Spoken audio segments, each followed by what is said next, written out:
Joining us now to talk more about it is America First Policies advisor and former CEO of CKE Restaurants, Andy Puzder. Andy, good to see you. Thanks so much for joining us.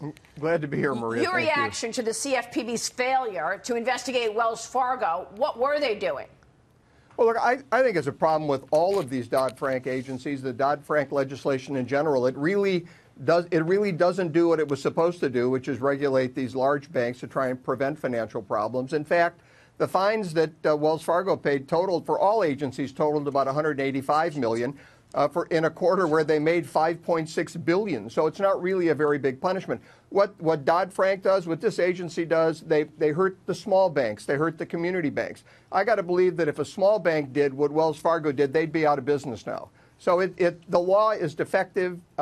Mulvaney's right. That agency has too much power. It's unregulated. It's not responsible to any other branch of government as it should be. I would hope the courts would strike it down. I think this is the agency's a disaster, and I'm not surprised by the result.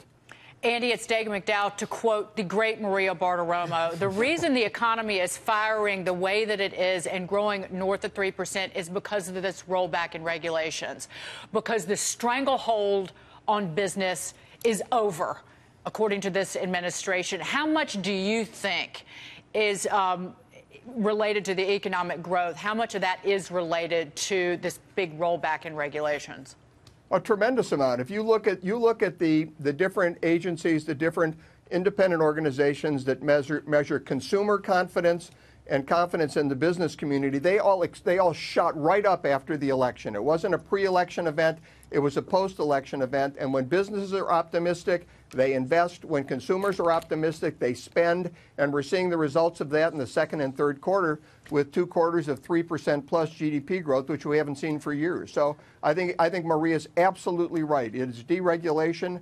You know, I don't know if you followed this much, but there was recently a report out that said the Federal Register's page number has been reduced by 32% in the first 9 months of the Trump administration. Reagan reduced it 33%, but it took years. He's going to be the most deregulating president in history, and we will continue to see the results in the economy, right. They joke, particularly if we can get tax reform. They joke in Congress that the number of pages that President Obama increased is equivalent to 15 King James's Bibles.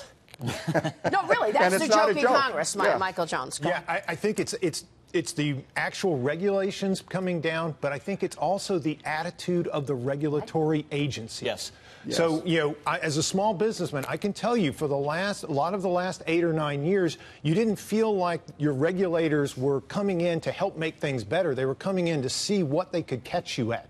And they cost you tremendous amount in legal bills and things that were not actually adding to growth and adding to employment.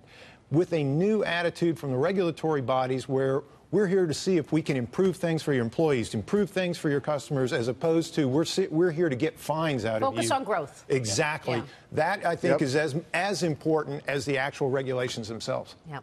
Absolutely. I wish we'd start calling them business or facilitators instead of regulators.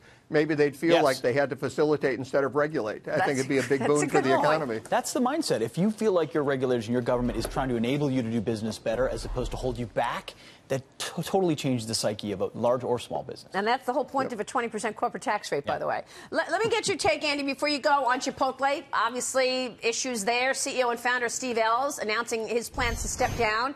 Company struggled to come back from that series of negative headlines, including the E. coli and norovirus scandals. The stock was up by 5% following the announcement. What's your take on this? Can Chipotle get back on track? Well, it can. You know, it's a very good brand. The current CEO created it. He was a chef. It focused on healthy food and original and the way it sourced things.